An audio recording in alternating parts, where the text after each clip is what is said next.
post a new link here.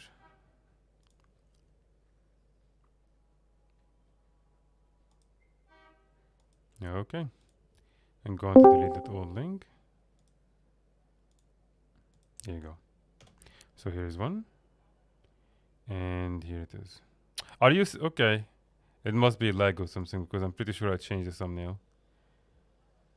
Well, I hope it will be changed. Okay, I'm not sure why it's showing the old thumbnail, but okay, no problem. It's in our guild Discord. It's in our guild Discord, and I will also. It's in the guild chat channel, and this is what announcement channel. So whether you are in the guild or not, you should be able to see the stream. Again, I will not be able to stream on Discord and YouTube. So if you want to see like the skills I'll be explaining and such, please make sure you watch the stream. Okay, so understand please that what I'm going to explain now is going to be basics. I have no plan of doing like advanced stuff like how to combo a couple of things together or how to go in and out of attunements quickly to get some sort of a benefit. I'm just going to explain how Healing Tempest works and what can we do and what each trait will do, that kind of stuff. And that's it. So the last thing we're going to talk about is weapons. So I don't want you to worry about weapons for now. But this is the build we're going to be explaining things on. I have no idea if this is a meta build or not, but I don't think it will vary too much from that. Probably maybe a couple of traits will be changed. But you should see this is going to be close enough to what most people will need. So let's go ahead and explain what a Healing Tempest can do. Also, I'm sorry, one last thing. I'm also using the other YouTube mic for the YouTube stream. So make sure if you're going to hear me on one of them to mute me on the other. If you're going to hear me on YouTube, mute me on Discord and vice versa. So what can a Healing Tempest do? The Healing Tempest is going to do a lot of heals and cleanses. So the first thing you need to know is that your shouts, those utility skills, they are called shouts. So for example, they are Feel the Burn, Flash Freeze, Eye of the Storm, Aftershock. All of those are called shouts. They will all pretty much do the same thing. So they will all give some sort of a benefit, some sort of a boon. Feel the Burn is going to give might, Flash Freeze, regeneration, Eye of the Storm will give swiftness and super speed, and Aftershock will give protection. And they will also apply some sort of condition. So Feel the Burn, burning, and then we have chill. This will not apply condition, and Aftershock will cripple and immobilize. But more important, each one of them is going to apply an aura. Feel the Burn will apply fire aura, Flash Freeze will apply frost aura, Eye of the Storm will not apply an aura, this is an exception, and Aftershock will apply magnetic aura. So we have 3 auras to mess around with. And from our traits here, so Elemental Bastion, this is going to heal anytime you apply an aura. Now if you pay attention to the trait, you will see there is a 40 seconds cooldown on the top right corner. That healing or that cooldown is not for the heal. That cooldown is for the frost aura, because if you read the second part of the trait, it says grant frost aura to nearby allies when you are stuck below the health threshold. So this is where the cooldown comes in effect. You will only apply frost aura when you are below 75% every 40 seconds. However, the healing you will do from all your auras will apply all the time. Whatever aura you are going to apply to people, it will heal. If you have this trait, that is. And by default, the shouts will share auras with allies. It doesn't matter if you have a trait or not. As long as you have those shouts, it will automatically share them with your allies once you use them. Now, another thing is Unstable Conduit. What this will do is it will make any time we overload, will apply an aura at the end. I will still explain each one of those overloads in detail, but just keep in mind that at the end of overload, we are also going to apply an aura. So if you look at overload earth, we apply magnetic aura, and then overload air will apply shocking aura at the end of the overload. Water will apply frost aura, and fire will apply fire aura. So let's just show people what does the overload do. And also I want to pay attention to the rest of the stuff. So overloads are not just good for the auras. They're also good because they will also do something else. So for example, they are going to apply some sort of condition, and they are going to apply some sort of a benefit and a boon. Okay, so all of them are also going to stun break you as a Tempest. Only you. Anytime you're overloading, it will automatically stun break, and it will also give protection. And for you as a Tempest, because of this trait, your protection is more effective. So your overloads are very good. So what does each one do? Again, we already explained that each one of them will give a certain aura. But overload fire, it will be appreciated if you don't jump ahead, please. So overload fire, this is going to keep doing this fire tornado around you. And for every pulse, this will apply might. You will also notice that this tornado stays for a little bit longer. So the effect doesn't just go immediately. The boons you apply stay a little bit longer after the overload, and if you do it correctly, you can easily give your parties 15 to 25 stacks of might based on your traits and stuff. So overload fire will give a lot of might, and it will apply fire aura. Overload water is very, very good for cleanses and heals. For every pulse, keep in mind all of those overloads will work over a period of time. Like it will take the casting time, will take 4 seconds, and then they will apply a benefit for every pulse. So overload water, this is going to keep pulsing for a very long time. And for every pulse, this is going to cleanse and heal per pulse. It will cleanse one condition, and it will heal you and allies per pulse. If you were not interrupted and you finish the overload, you are also going to apply a very big burst of heal. So pay attention, you see 2 healing numbers up the top. One of them 519, this is the healing per pulse, and then the final heal 4174, this is a big burst of heal at the end of your overload. Also please remember, anytime we are looking at any healing numbers for any build or class, the numbers you see on the tooltip do not take into consideration the healing modifiers. So if you are using healing food, for example, or monk runes, transference sigils, all that kind of stuff, they add up very, very well, and you're going to do much higher numbers than whatever you see on the screen now. But anyways, overload water is going to cleanse and heal per pulse, and at the end, if you are not getting interrupted, you are going to apply a very big burst of heal. And again, this is for all of the overloads, not just for water. At the end of the overload, you are going to apply an aura. So for water right now, this was frost aura. Overload air is going to apply shocking aura at the end of it, and for every pulse, it will do some damage, and it will apply vulnerability on the enemies. So this is the cast, and after we are done, we applied shocking aura, and we have the vulnerability. If we were to have enemies around us, we would have applied vulnerability to them. Earth's Attunement can be a little bit confusing, so pay attention to what it actually does. Now, this is going to apply protection to you and allies per pulse. Okay, so as long as you are overloading, you are applying protection per pulse. And because you should be running high boon duration, because you're probably running ministerial gear, this protection will be from anywhere between 1.5 to about 2 seconds. And so you are going to apply a lot of protection to you and your party just by overloading water. Just by overloading earth. On top of that, it is going to cripple enemies with every pulse. Cripple enemies with every pulse. So you're doing 2 things. You're applying protection to your party, and you're applying cripple to the enemies. Both of them are very good. You're doing very good CC, and you're doing very good support for your party.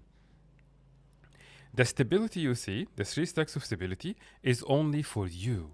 You do not apply stability to your party by overloading earth. There's no trait, there's nothing you can do to make that shared with your party. This stability is only for you. Also, at the end of the overload, you will immobilize enemies that will be around you. And you will apply an aura. So this was a lot to take in. Let's do a summary quick. So as you overload, you apply cripple and protection. At the beginning of the overload, you give stability for yourself. You don't give it to your party. At the end of the overload, you give an aura, magnetic aura specifically, and you give immobilize, or you apply immobilize to enemies. Oh, let's see it together now. Here's the protection per pulse. Here is the stability, only for me. At the end, we applied an aura.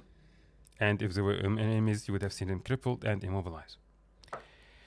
So, by default, anytime you are going to apply an aura, this will apply only to you.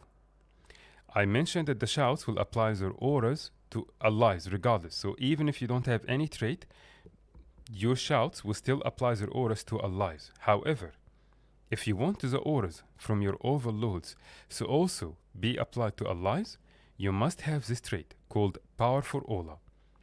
Powerful Aura, any aura you grant yourself, is granted to nearby allies. Only if you have this trait, then the auras you will get from your overloads will also be applied to your allies.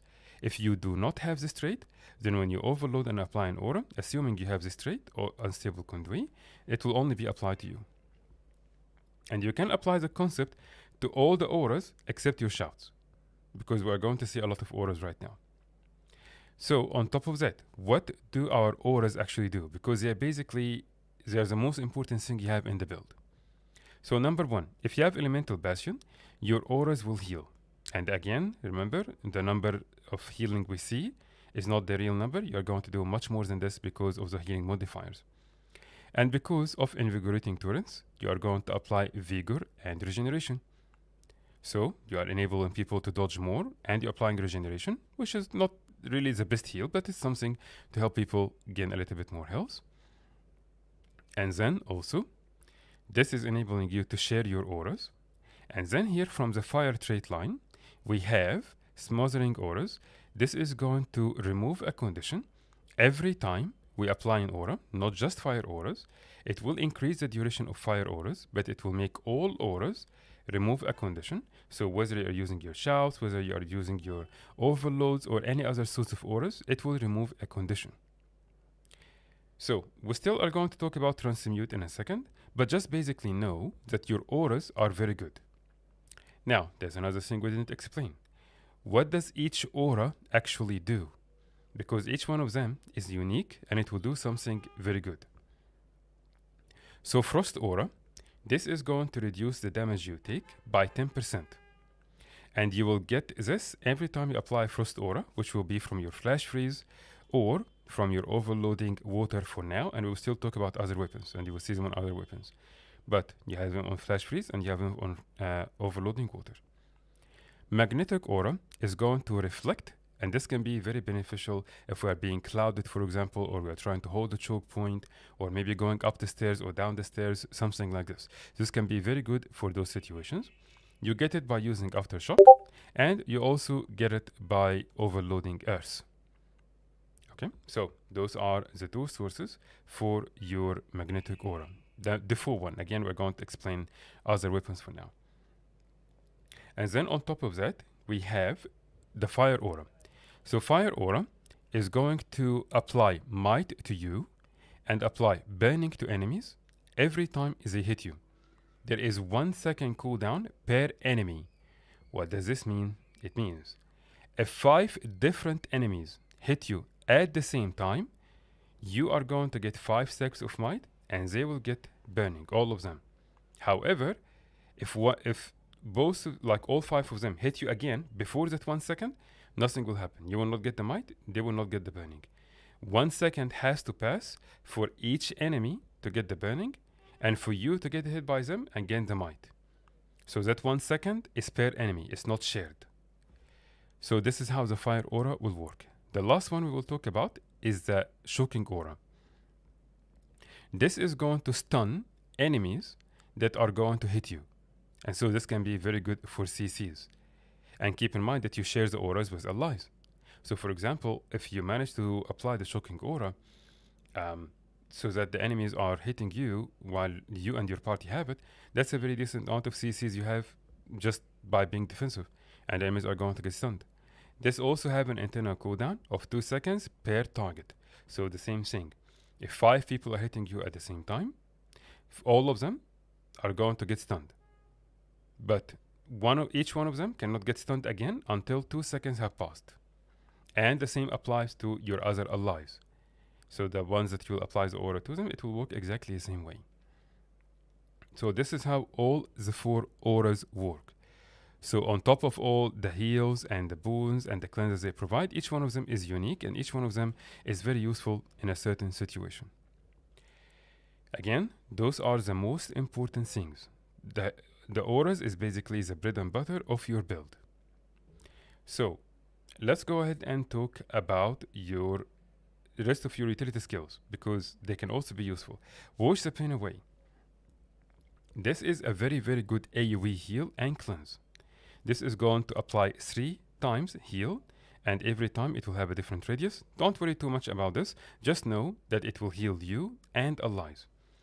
And the first heal, the first pulse, is the bursty heal. So again, this is very good for you and allies. So as I'm using it, I'm healing multiple times. You could see like 3 waves coming out of my character. Each one of them is going to heal me and allies. And it's also going to remove conditions. And then you have Rebound. Rebound is a very, very, very strong elite skill. And it's very beneficial. And if you know when and where to use it, you are going to help your party significantly.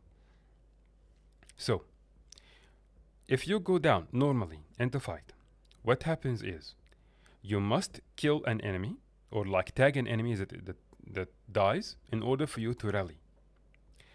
What this will do is it will apply an effect called Rebound for 5 seconds on you and your party. If they go down when they have this effect, they will not need to kill anyone. They will rally automatically. So again, by default, if you go down, someone needs to die in order for you to rally, assuming no one is going to raise you. I'm just talking about the rally itself. If you have this effect, you will not go down. You'll automatically rally right away. Not just that. It will rally you, it will heal you, it will give you a big burst of heal, and it will apply an aura based on the attunement you are on. So it's a very, very powerful utility skill, and so you can use it, for example, in emergencies when you feel like you're taking too much pressure and you are potentially going to go down, or someone in your party or your entire party is about to go down, or something like this. Okay, so if you are able to use this at the right time at the right place, you can basically change the tide of the fight, because you are going to enable 5 at least people from, or you're going to prevent them from going down, which is going to enable them to continue fighting, and potentially they will kill the rest of the enemies and rally from them and such. So this is very, very powerful. So those are the utility skills we are going to be focusing on. There are a couple more for defensive, and this is basically just for you when you need some sort of an emergency. So Eye of the Storm, this is going to stun break you and allies. It will give swiftness and it will give super speed. So you can use it for any of those things. You can use it as a stun break for you and allies. You can use it for the super speed. I'm sure some commanders are going to want to use it for that. So if they tell you we need super speed, this is one of the sources.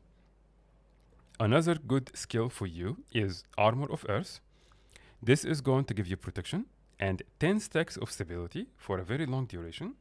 And it's also a stun break. And as of the last patch, it will give you a lot of barrier per boon.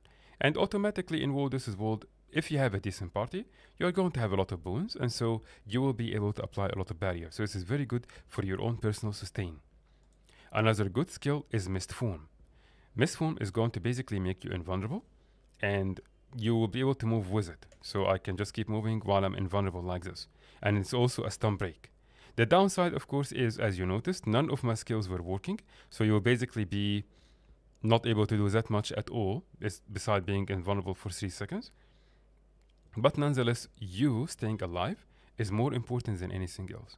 So it's a stun break, and it's invulnerable, and you can use it to get out of tight situations and try to get back to the tag and your squad and such. The last one we will talk about, which was also buffed with the recent patch, is Cleansing Fire. This is going to remove 3 conditions, and you have 2 charges from it. It works with ammunition, and the recharge on it is 25 seconds. So this is very good. So anytime you are struggling with conditions, if your party does not have enough conditions, condition cleanse, or you are personally not experienced enough yet to be able to cleanse, or maybe you are, but there's just too much pressure, then Cleansing Fire can be a good option if you are struggling with conditions. But keep in mind that the cleanses from this only applies to you. You don't cleanse your party with this skill. That's really it. those are the ones you need to kind of just worry about for now. Maybe sometimes also Arcane Shield can be useful. This is going to block 3 attacks, but it's also a stun break. I don't know if it's more useful than the other skills. Just is something to keep in mind that you can use also as a defensive skill. So what I would recommend at the beginning, if you are especially new to to Healing Tempest, make sure you're going to have at least 2 shouts. Flash Freeze and and Aftershock are both very good defensively, and they will apply a lot of heals and cleanse and such, as we mentioned, and at least 1 defensive skill. So it's up to you. Eyes of Storm, Armor of Earth, Mist Form, or Arcane Shield, as we mentioned. I would personally recommend maybe Eye of the Storm, but keep in mind that if you do that, some people have super speed and some people won't, and so this may end up causing more harm than good. So if you felt like that this was the case, maybe go to Armor of Earth instead. I would recommend one of those two, either Eye of the Storm or Armor of Earth as a defensive skill. As you go, if you felt like, you know what, my party is doing a very good job, I'm not really in need of that much stun breaks or such, then of course you can remove it and you can have a third shout that is going to also help your party, whether Feel the Burn or Eye of the Storm, and you can use it offensively for the super speed or something. Before we start talking about our weapons, do we have any questions? Please keep in mind Maybe that about I have whispers disabled, so if anyone is whispering me, I can't see it. Yes? So about the rebound, it is useful only for those people who are going down in the fight, not for those who are already down. So it doesn't do anything for them. Correct. If you are already down, it will not help them that much. This is for, you can use it to prevent people from going down. So there's no point in using it like if we're in the middle of a fight and you go raise here quickly. If we pop rebound, then it's not going to help. Correct. You want to use it when you feel like people are about to go down. So when you start seeing your party losing health quickly, or even if that is not the case, let's say we're fighting a Zeg and we're struggling against them, and it's clear that every time we push, we have a couple of people that go down in the first push, then you can use it in anticipation of that. So should we use it like when you call for Empower, when we are about to just rush to some in the middle of heated fight, then maybe use that as the Elementalist Empower? No, you should not use it as Empower at all. This is way too good. We're talking about rebound, right? Yep. Yep. This is really, really too useful to be used for this situation. So think of it as a panic button for you and for your party. If you are about to go down, like let's say for example, you are maybe at 50% health, okay? Or even maybe you are at 75, but it's clear that the enemies we are fighting are just doing too much damage and people are going down very quickly. Then you can use rebound for you or for them. This is it. You can apply this in any point in the fight, whether we are in the first push, whether we are in the middle and we're trying to finish someone, whether we are trying to retreat or disengaging. Anytime where we feel like we're just simply taking too much pressure and I will go down or anyone else in my party will go down, use rebound.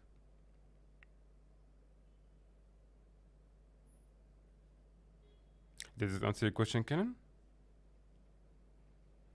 Yep, thanks. Okay. Not 100% Shane. It depends. If we are bunkering and we are taking too much damage, then yeah, you can. If it's clear that we're taking too much and we will possibly go down, then yes, you can use rebound. Otherwise, you should not.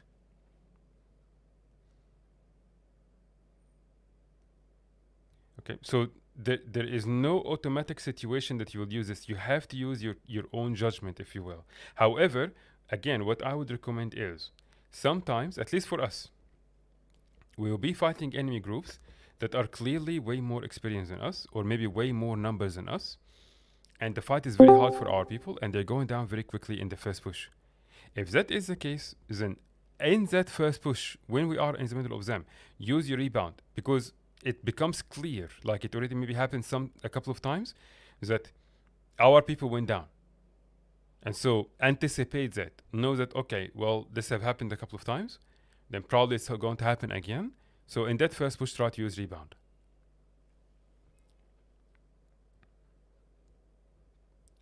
Do we have any other questions? Spawn had something to say about the mist form. I don't know if you saw guild chat. I did, but do we have any other questions?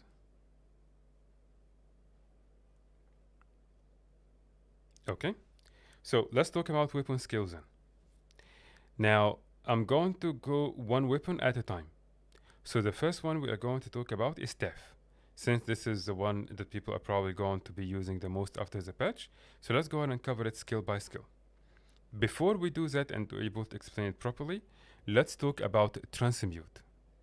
The first thing you need to know is that what you will see on the screen now will work very well in World vs. World. In PvE, it will have a much longer cooldown. So if you are trying this in PvE, you will notice a huge difference. So to properly see this, you want to go World vs. World.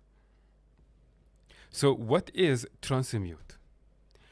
Transmute is a skill you will get when you activate one of the auras on your weapon skills, and only on your weapon skills. It will not, you cannot transmute from your utility skills, you cannot transmute from your overload skills. You can only transmute from one of your auras on your weapon skills, and it has to be a direct aura. What I mean is, the skill itself needs to be an aura, not something that is going to apply a side effect as a side effect in aura. Like for example, I'm going to equip Warhorn. Sand Squall is going to apply magnetic aura, but it's as a side effect. It doesn't actually, this is not the actual aura. While on the staff, I have magnetic aura. That's the aura, just straight out. This is the aura. It's even, the skill itself is called magnetic aura. It's not something that will apply a side effect aura. So, I'm going to use this now, and pay attention to this skill. This is transmute. Even when I hover on it, it's called transmute. When you use this, it will apply 2 stacks of stability. Okay, so each transmute for each of the auras works in a different way. So for Earth, that is going to, or the magnetic aura, that is going to apply 2 stacks of stability. Also, don't forget that because of the fire trait line, we have this trait. This is going to remove 2 conditions every time we transmute. So by using the magnetic aura, I applied magnetic aura with all the benefits that the aura will provide, like the heal, like the boost, like the cleanses and such. And on top of that, if I would have used it again for the transmute, I would have applied 2 stacks of stability, and I would have removed 2 conditions. So what else can we do with it? Transmute works with the aura from any source. So it doesn't have to come just from this skill. So let me show you what I mean in a second. I'm just going to let it recharge. So here is a magnetic aura, and here is the transmute. The skill itself has 30 seconds cooldown or so. But if I use Aftershock, I can use transmute again, even though the skill itself still has a cooldown. So why is that? It's because Aftershock applied a magnetic aura, which is basically that skill, magnetic aura. So I can transmute. So you can transmute even if the aura itself from that skill is not ready. So you can think about it for any other source, whether it's from your Aftershock, whether it's from your overload, or someone else giving you aura. Like I'm not going to use anything. People are giving magnetic aura right now. I can transmute, even if you are not the origin.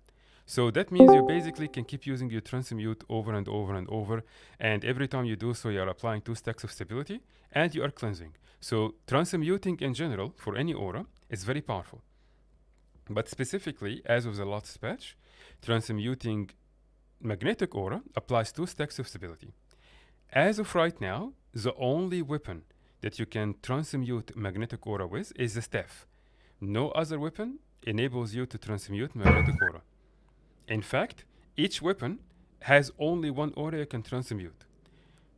So on all of the rest of your staff skills, you have no other direct auras. None. Rono, I hope you are okay and that you are not getting robbed.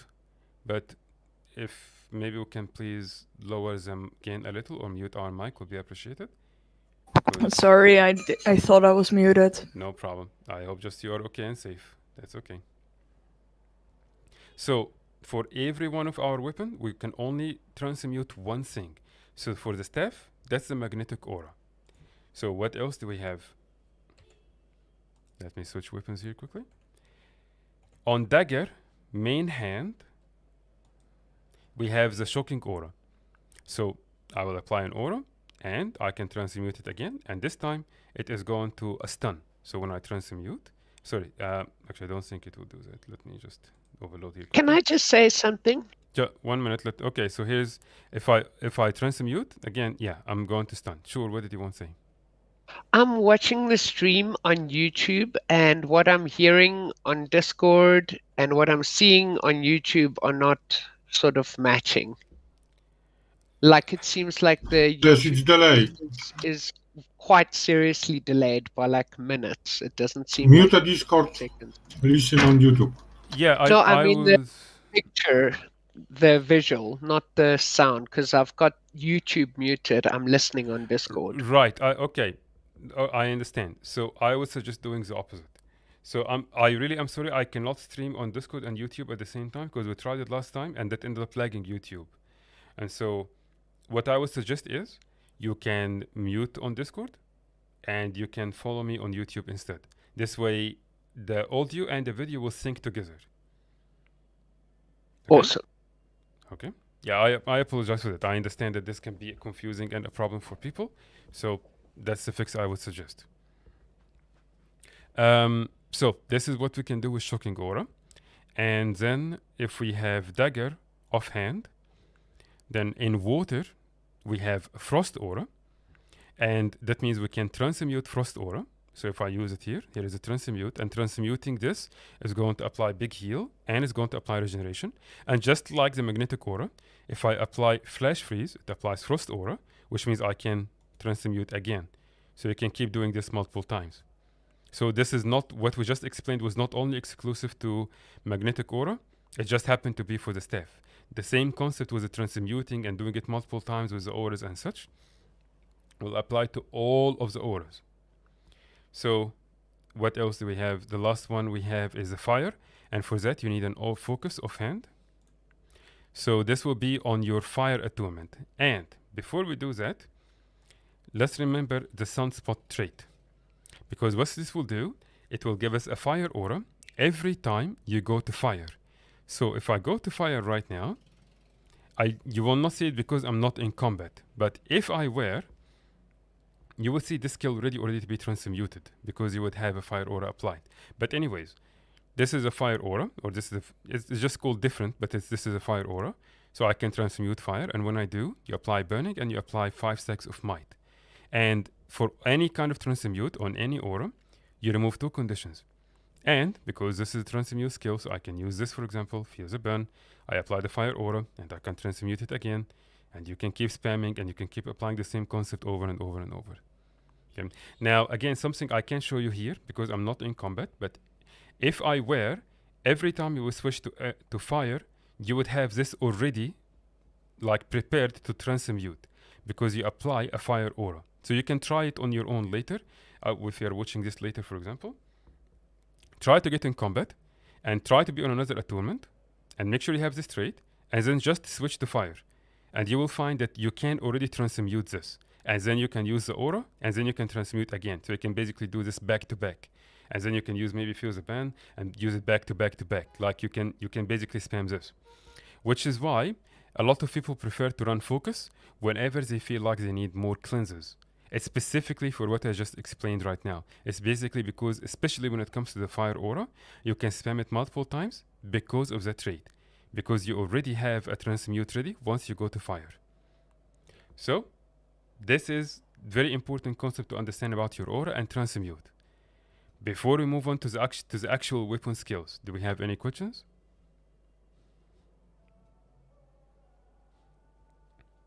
Okay then. So let's talk about Steph. I'm going to start with Earth. So we already explained magnetic aura and what does it do.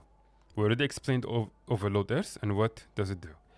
You also have your skill number 4. This is kind of like line of wording on Fireband. So this will drop a line. People cannot cross. This is very good CC. Skill number 5 is going to do some sort of a shockwave. It is going to immobilize and bleed enemies in its way. And this can also, again, be a very good CC.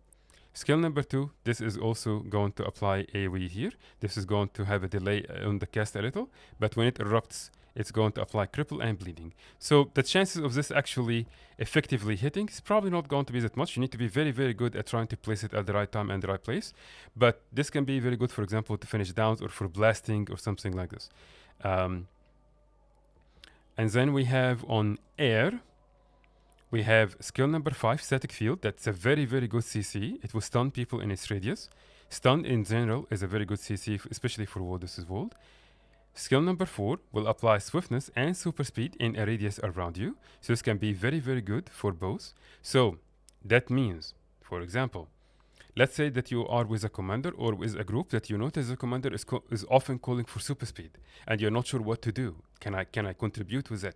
Yes, you can if you're running swiftness. Sorry, if you're running staff, because you have Eye of the Storm, you can apply super speed and swiftness in a radius. And then you also have Windborne speed, you can apply super speed and swiftness in a radius. But keep in mind that you must make sure that this is kind of coordinated because it can actually backfire. If you have some people in the squad with super speed and some people don't, you're going to see a huge gap between people. So make sure that this is something that at least the most of the parties will have access to and the commander will need it. Otherwise, it can easily backfire.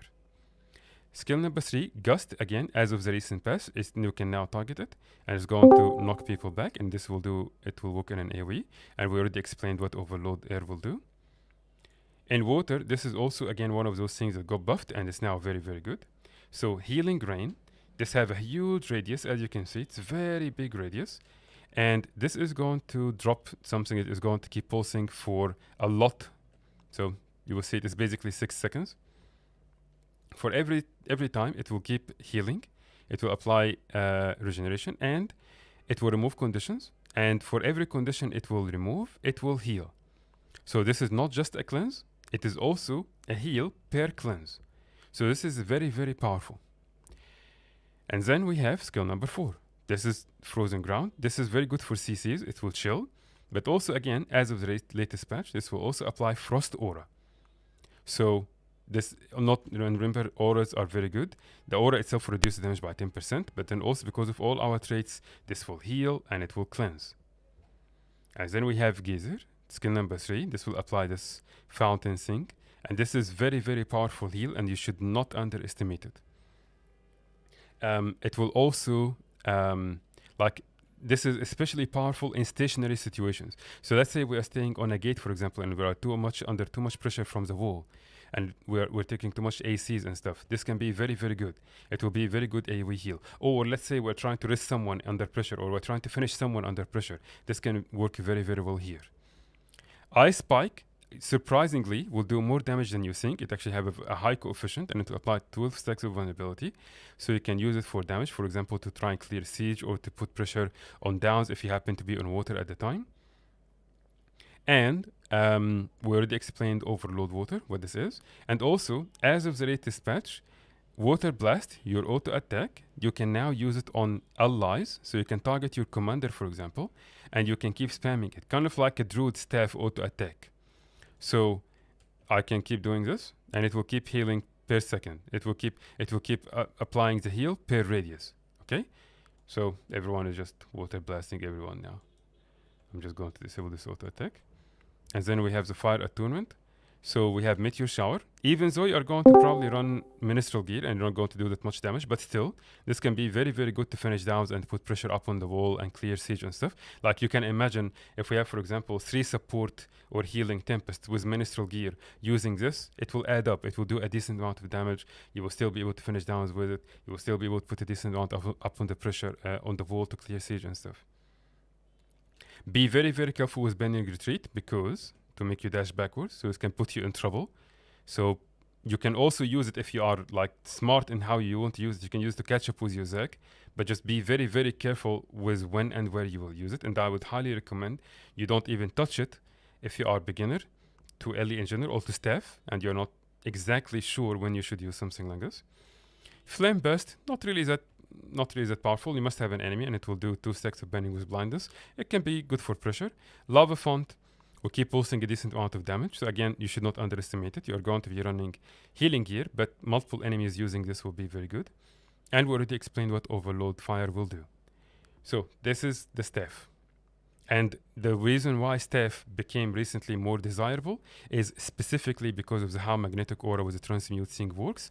And so this means you now have access to a lot of stability. And let me tell you from a personal point of view, I have tried this build with a couple of commanders. Sometimes I was in a good party with good support. Sometimes I was completely on my own. I honestly felt like the step from this skill is significantly helpful for me and for the party. And no matter how much pressure we're under, I rarely felt like we were struggling with CCs. Hard CCs it is. Sometimes we struggle with condition, but that's a different story. So this is very, very powerful. And again, don't forget that your skills on your water are very powerful also on your staff, and you should not underestimate them. So before we move on to other weapons, do we have any questions? I will take that as a no. So for the main hand, we're just going to talk about Dagger because the other options are not really very good for this world. So in Earth, let me just switch to Dagger here quickly. Just be careful of your skill number 3 because this again will make you leap. So if you are not careful when you are using it, you may find yourself in trouble. But the other ones, this is a very good CC, it will cripple. But of course this will only work in melee. This skill is single target, so it's not going to be as effective. I'm going to cover the offhand weapons in a second, don't worry, but let's just cover the main. On air, we have, this will hit only 3 targets, and again in melee. Skill number 2 will apply Fury, and it's going to do that to you, and I believe also allies, if I'm not mistaken. And then we have Shocking Aura. We already explained the aura, and we already explained the transmuting from any aura, so this is very good. On water, we have Cone of Cold. This is going to heal in a cone in front of you, but it's a very good heal. You should not underestimate it as well. Frozen Burst, this will chill, and it's a blast finisher, so you can use it for those situations. The auto attack it's acceptable, I guess. Skill number 2, same thing. Watch out for your skill number 3. It will make you dash forward. So be careful when and where you are going to use it. So you have 2 skills when you have Dagger you want to be careful with. Skill number 3, Burning Speed, and skill number 3 on Earth, Earth and Rush. And both of them, I believe, were also adjusted of the recent patch, and they should stop you a little bit sooner if there are enemies around you. But nonetheless, you want to be careful when you are using them. Now let's talk about the offhand weapons. And the first one we will talk about will be Focus, which you will mainly run for extra cleanses.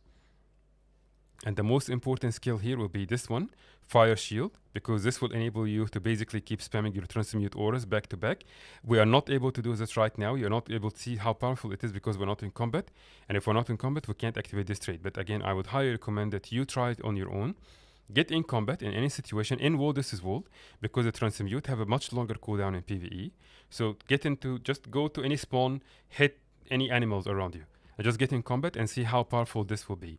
So you'll basically be able to spam this multiple times, and you will do a lot of heals and cleanses with it.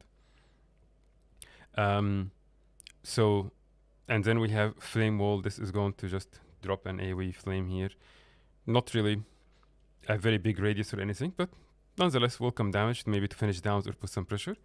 On water, we don't really have that much powerful stuff. Maybe skill number 5 will daze enemies in range or something. And then we have on air, we have this is maybe a reflect a little. And then we have Gale. This is a single target called CC. This will not work for the Zeg. This is just single target. And then for Earth, we have Magnetic Wave. This is going to enable you to reflect projectiles. And skill number 5, this is basically invulnerable for you for 3 seconds. But keep in mind that as long as you are casting this skill, you can not use the other ones. So you have to finish casting this skill first, and then you can use other skills. But this can be a powerful skill if you are struggling with sustain. You can run Focus. This will basically be kind of like invulnerable for you. Another option would be Dagger offhand. So if you're running Dagger offhand, we have Earthquake. This is AoE knockdown.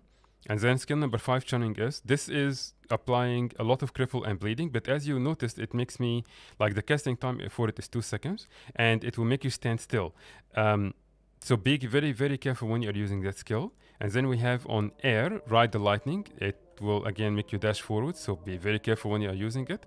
And then we have updraft. This will apply swiftness and it will launch people, so it can be a good CC, but again it will make you dash forward, or dash backward, dodge backwards. So be very careful with those two skills.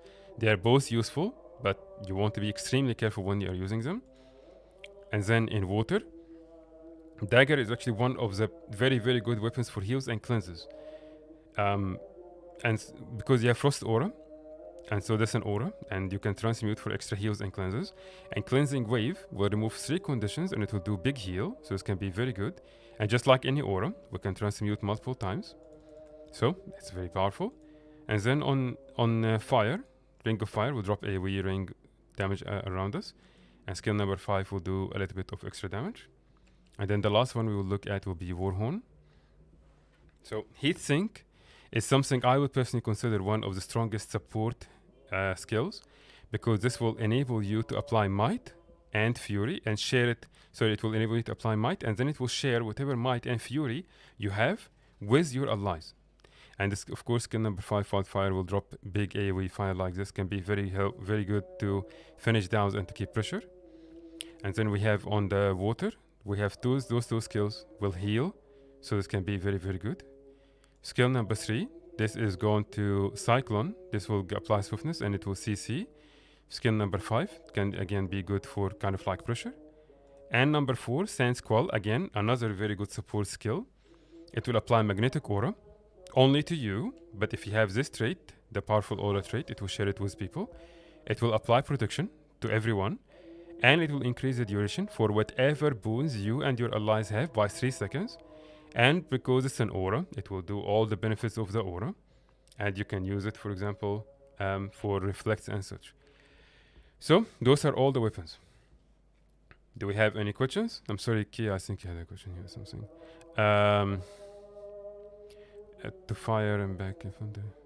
No, air is actually, I would say, the least important one. So I wouldn't keep swapping between both, because if you're running Dagger focus, let me switch to focus here.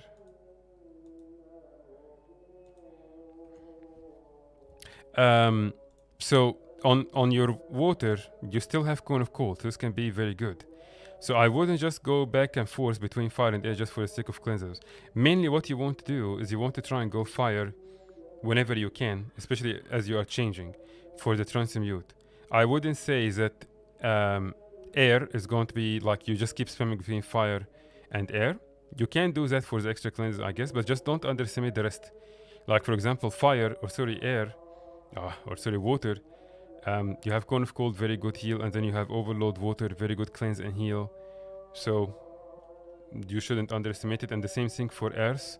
You have this is a good reflect, and then you have this for your own sustain can be good. Overload Earth is also very good.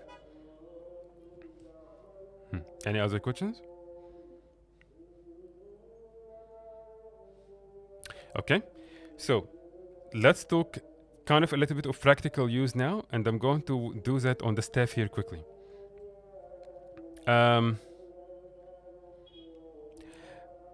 I would say this is something I would not like to cover. I would not want to cover Conjure Weapon at all right now, but it's definitely a viable option, but I wouldn't want to cover it because I would consider it maybe a little bit more confusing, because simply it will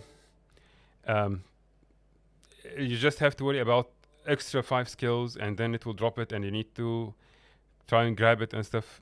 I always try to simplify things for our people, but yes, it's very good, and yes, it's very powerful. I wouldn't want to explain it for our people, so I hope you don't mind. So before we talk about practical stuff, do we have any questions? Okay, so again, I'm going to explain this on staff, but let's go ahead and talk about what you can do specifically for the step. So you can start on Earth, and the first thing, as we are engaging, for example, you can use Magnetic Aura. This is going to reflect and it's going to apply all the benefits, and then you can transmute. I was late to transmute there, but you can transmute, which will give you 2 stacks, and then you can use Aftershock, for example. Again, this is going to give you access to transmute again, so more step, and then you also apply the aura for the heals and cleanses and such, and then you can overload earth, which will give you again transmute, and you can keep repeating this. So you will find yourself, if you are doing this correctly, you should basically be able to spam your stab and spam your transmute on earth multiple times over and over and over, back to back. And you will most likely have at least one more Tempest with you in the entire squad. So maybe every here and then you will get like a wild aftershock from them or something that you can use then to transmute. So this can be very powerful, and I would try to start the fight on earth, at least for this situation. And as a general rule, once you overload, you will try to switch attunements, but specifically in the case of staff and earth, you may want to stay a little bit longer if you feel like you need the stab, because again, you will have lots of chances to transmute your magnetic aura. And on water, anytime you feel like you are under too much pressure and you need a lot of heals and cleanses, you can switch to water. Just simply by switching to water, you are going to apply a lot of heals and a lot of cleanses, because you also cleanse with the skill. And then you have healing grain here. This will apply lots of cleanses and lots of heals, because you also heals per condition cleansed. And then you have frozen ground, which will also apply frost aura. And we already explained all the benefits of the aura. And when we have geyser for the extra heals and stuff, and then you have overload water. If that was not enough, it will heal and cleanse per pulse, and it will apply big burst of heal at the end. And then you have the auto attack from it. You can just keep spamming it on the commander, for example, if you're under pressure and stuff.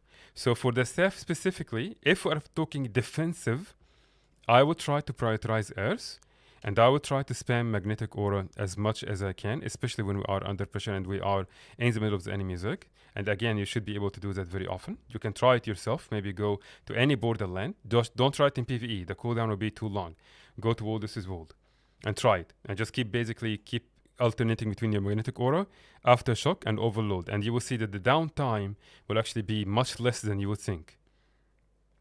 And if you are under condition pressure or need more heals, you switch to water. You have healing grain, frozen ground, geyser, all of them are very good.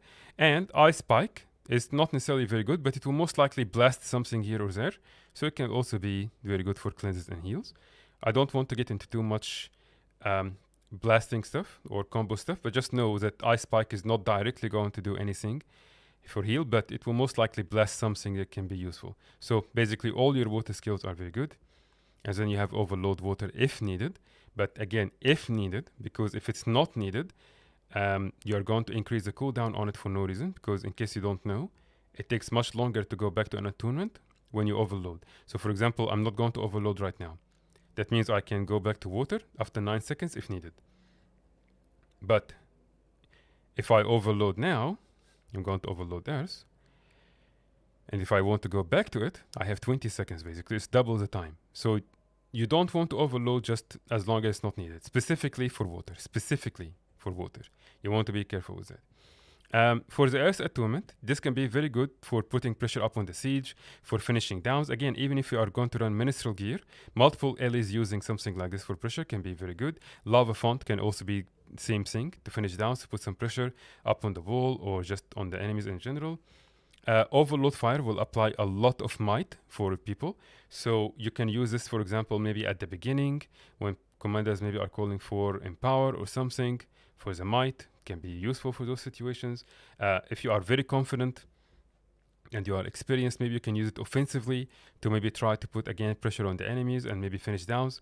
But again, I say you are very experienced and comfortable because you need to know when and where you can afford to be outside of earth or water.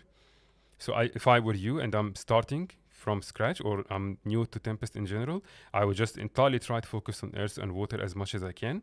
I will stay on earth most of the time. I would only go to water if we need the extra heals and cleanses. Just simply so that don't worry about too many attunements at the time. And also you are kind of like staying safe between those two. When you gain a little bit more experience, I guess, you can start moving towards air because you have a lot of CCs here. And also you have windborne speed.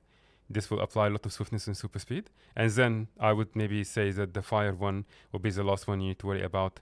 This will put some pressure up on the wall, as we said. Finish downs, overload fire can be helpful. And such.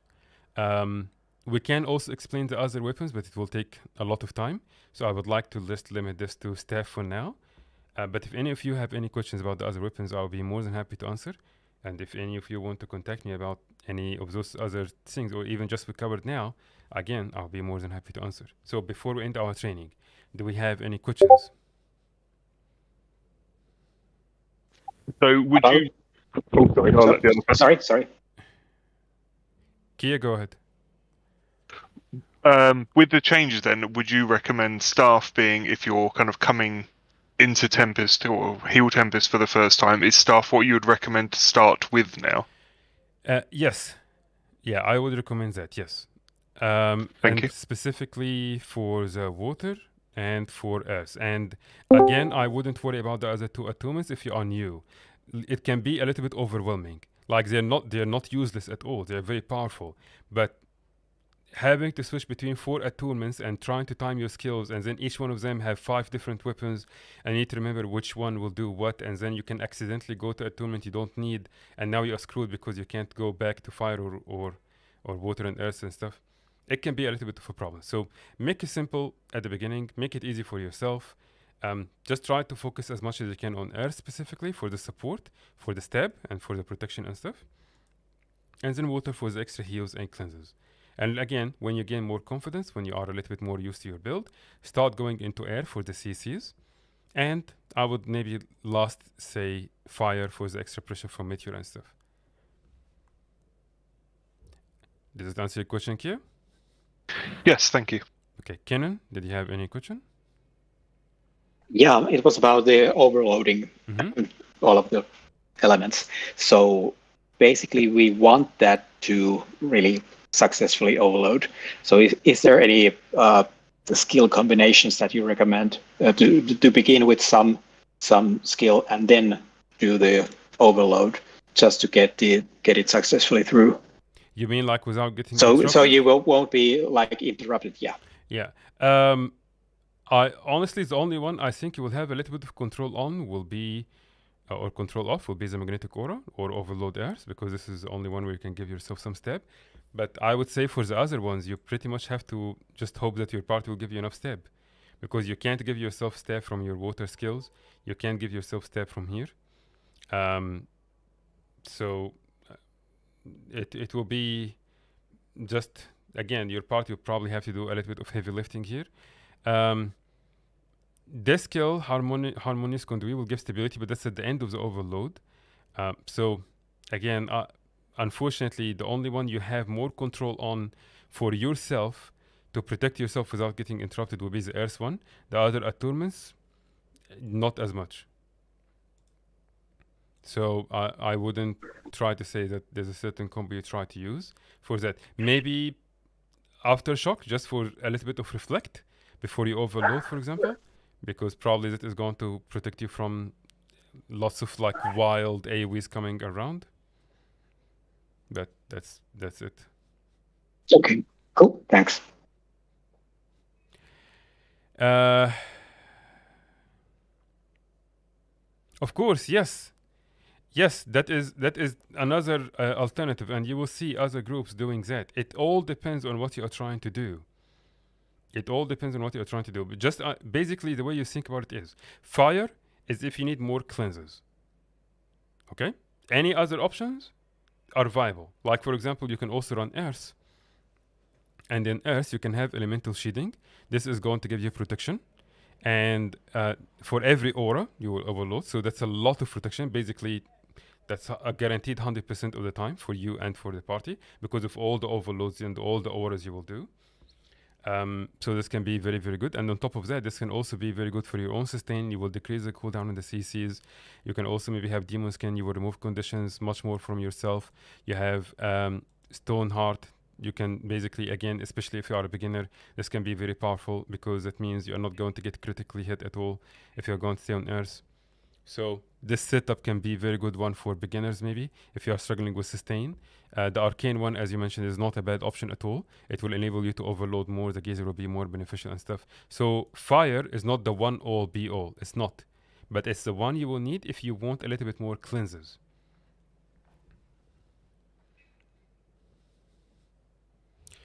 You are very welcome. And also, the other weapons are very good. please don't think that staff now is the only weapon you should ever use. The other weapons are still useful. I'm just trying to focus on this training on staff, because if I would go over every weapon and what we can do, like, and strategy and stuff, we are going to see another hour. And I don't think we want it. I don't want it. So let's not do that. Maybe another training session for the other weapons, but I'm trying to focus on staff for now. Any other questions? Okay. So I'm just going to point out one more time to what Zillion mentioned, because this is actually something very important, but it's also very advanced. So just know that the way the conjured weapons will work, especially with the magnetic auras and with the stab and such, you can do a lot of cool stuff with it. But I would highly, highly, highly recommend, if you are a beginner, you don't overwhelm yourself with that. Don't worry about it too much. But do know that it's a good thing you can do. It's like an advanced step that can enable you to do more. Spawn, you wanted to say something about Mistborn? Yes. Mm-hmm. With a mist form, when you are in the mist form, you can actually do something. You can actually revive people when you're in the mist form. You can touch them with F. Oh, well. Also, you can change attunement. So if you are on Earth, for example, and you need heals and you're in your mist form, you can go to water and you will heal and cleanse the party. Okay. Right. Thank you very much. That's good to know. Yep. Thank you very much. Okay. Is there anything else you want to ask about or you want to mention before we stop? Okay, then. So, thank you very much for your time. This stream is going to be left here. You will find the link in our channels. Right. Our friend is right. You have to start before this one. Okay. So, the link are going to be staying, and I'm going to make this also public after we are done. So, thank you very much for your time. I hope this was useful for most of you. Usually, we'll try to go word this word after this, but I'm really tired today. So, I'm just going to stop here and I will take a break. So, thank you very much for your time. I am going to Thank you, Johny. Bye-bye. Good night. See Thank you. you. Thanks, Johnny. Bye. Cheers, mate.